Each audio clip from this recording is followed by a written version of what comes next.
Halo pemirsa, welcome to my channel. Pada kesempatan kali ini kita akan membahas tentang apakah benar Trowulan adalah ibu kota Majapahit? Simak selengkapnya dalam video kami berikut ini. Tapi sebelum dimulai, dimohon untuk ketik like, subscribe, serta pencet tombol notifikasi dan tinggalkan komen demi kemajuan channel ini. Terima kasih pemirsa. Jadi lokasi kerajaan Majapahit ini kerap diyakini terletak di Trowulan atau yang sekarang berada di wilayah Mojokerto, Jawa Timur ya pemirsa ya.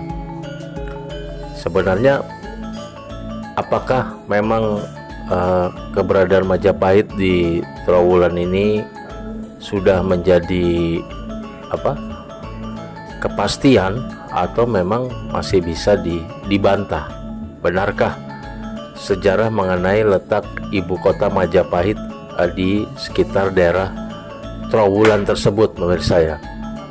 Jadi memang setelah admin pelajari ya, ada dua buku yang bertentangan ya, yaitu buku Negara Kertagama dan atau lebih tepatnya kitab ya, Kitab Negara Kertagama dan Kitab Pararaton.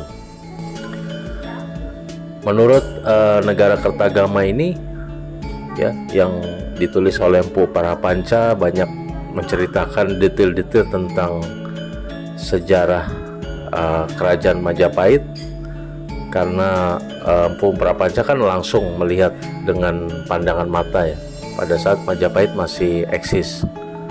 Nah ini termasuk juga menginikan di samping menceritakan tentang Prapanca ini tentang upacara, tradisi kerajaan, kunjungan raja-raja ya, terutama Raja Hayam Wuruk ya, kemudian arsitekturnya juga menceritakan tentang lokasi keraton Majapahit menurut saya. Nah ini di Empu Prapanca di buku atau Kitab Negara Kertagama.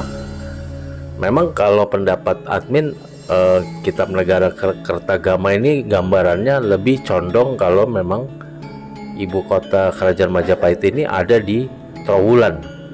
Nah ini yang diceritakan oleh Empu Prapanca. Jadi Empu Prapanca memperkirakan bahwa menceritakan pemirsa bahwa poros kompleks keraton Majapahit itu menghadap ke arah barat.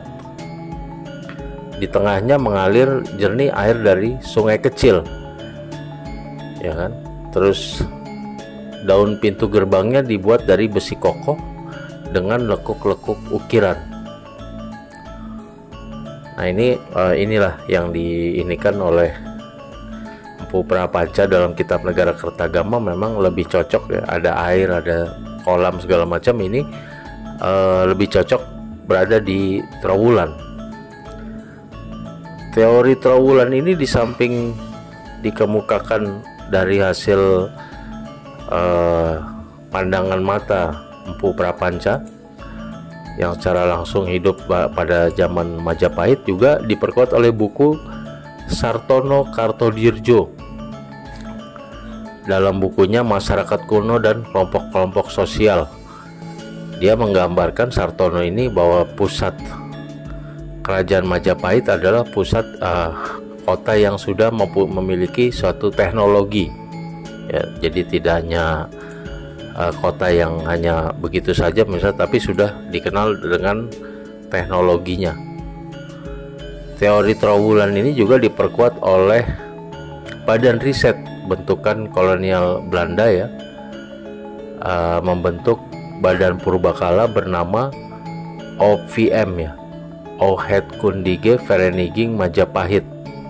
Nah ini dibentuk oleh pemerintah Hindia Belanda, mungkin singkatnya adalah Badan Riset yang khusus meneliti arkeologi dari kerajaan Majapahit ini, yang diprakarsai atau dipimpin oleh Henry Maclean Pond.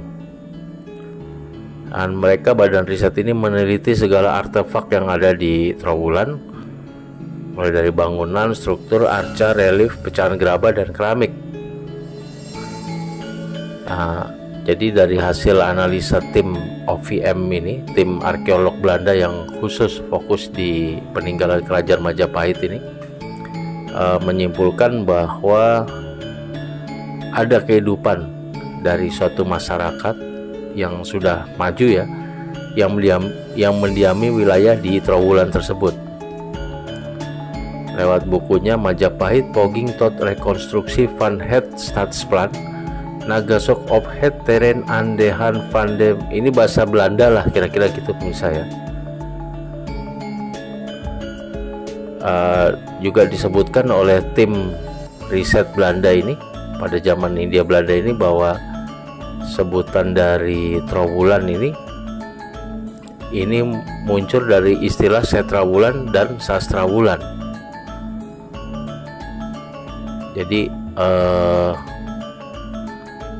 ini juga dari tim Belanda ini menemukan bahwa Raja Majapahit terakhir Brawijaya V meminta agar dimakamkan di daerah yang bernama Sastrawulan, yang mirip-mirip dengan Trowulan ya, versi pendeknya. Kemudian ada teori yang menyanggah Trowulan. Apakah Trowulan merupakan ibu kota Majapahit? Nah, perdebatan terkait hal ini sempat mencuat ya. Beberapa catatan oleh Agus Arismunandar dalam bukunya Ibu Kota Majapahit, Masa Kejayaan dan Pencapaian.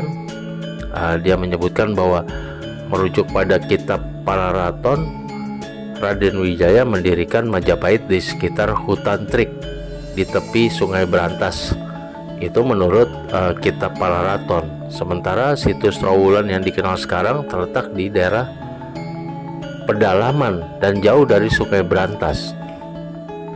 Yang kedua adalah apabila hipotesis mengenai kepindahan pusat kerajaan Trowulan diyakini, mestinya diuraikan dalam bentuk adanya prasasti ya, kalau memang ada kepindahan ibu kota dari pinggir Sungai Berantas ke Trowulan. Sedangkan negara Kertagama dan literatur lainnya yang diproduksi pada era Majapahit tidak menyinggung ihwal pemindahan ibu kota. Kemudian teori Trowulan juga tadi ada yang menyanggah ya dari Pararaton, interpretasi dari Pararaton yang lebih cenderung ke di tepi Sungai Berantas. Nah, Trowulan jauh dari Sungai Berantas. Kemudian malah ada juga bukti-bukti dari asing yang memperkuat teori Trowulan. Ini bukti kuat posisi ibu kota Majapahit mengarah ke Trowulan adalah laporan pelayar Cina Ma Huan yang sempat berlabuh di Jawa Timur tahun 1400-an. Dia berlabuh di sekitar Surabaya ya, yang sekarang kota Surabaya. Kemudian Ma Huan ini menyusuri Kalimas lalu menambatkan kapal di desa Canggu sebelum akhirnya menelusuri pedalaman dengan jalur darat menuju arah barat daya. Dalam laporan itu tertulis nama Mancepoi atau Majapahit setelah Canggu. Diriwayatkan perjalanan dari Canggu menuju Mancepoi memakan waktu 1,5 hari. Gagasan itu logis ya, cocok dengan jarak lurus dari Canggu ke Trowulan, yaitu sekitar 20 km yang kalau dia tempuh dalam berjalan kaki ya bisa 1,5 hari. Kemudian tulisan A.S. Wibowo berjudul Negara Kertagama dan Trowulan yang terhimpun dalam jurnal arkeologi berkesimpulan bahwa perdebatan Trowulan sebagai pusat kerajaan Majapahit tidak pernah berujung. Para ahli termasuk Wardener, peneliti tertua di Trowulan yang sudah meneliti tahun 1815 hingga masa PON 1920, tak pernah mengidentifikasikan dengan pasti bahwa Trowulan adalah ibu kota kerajaan Majapahit. Di sisi lain, kisah-kisah lisan alias oral history justru bermunculan sejak awal abad ke-19, sehingga berpotensi mengurangi objektivitas sejarah. Bahkan klaim-klaim lemah muncul usai para peneliti mencetuskan hipotesis mengenai Trowulan sebagai ibu kota Majapahit atau post factum. Lingkungan Trowulan kini telah bertransformasi menjadi sosok yang berbeda dengan zaman dahulu. Toponiminya telah bergeser ke modernisme, meninggalkan identitas tradisional era Majapahit. Tentang situs Trowulan, menurut tulisan Nur Hadi Rangkuti berjudul Daerah Pinggiran Kota Majapahit dalam makalah Pertemuan Ilmiah Arkeologi tahun 2002, Trowulan diklaim sebagai situs terluas Majapahit dengan wilayah mencakup masing-masing 2 kecamatan dan kabupaten. Selain itu, situs Trowulan juga menyimpan cukup banyak artefak. Pada pertemuan analisis hasil penelitian arkeologi 2 pada 1988, Fadila Arifin Aziz menyampaikan gagasannya lewat tulisan bertajuk Limbah Sisa Fauna, salah satu bentuk hasil perilaku konsumsi pangan masyarakat Trowulan kuno. Di pertemuan itu, Fadila menyebutkan bahwa berbagai aktivitas agama, perdagangan, pertanian, dan pemerintahan Majapahit berlangsung di Trowulan.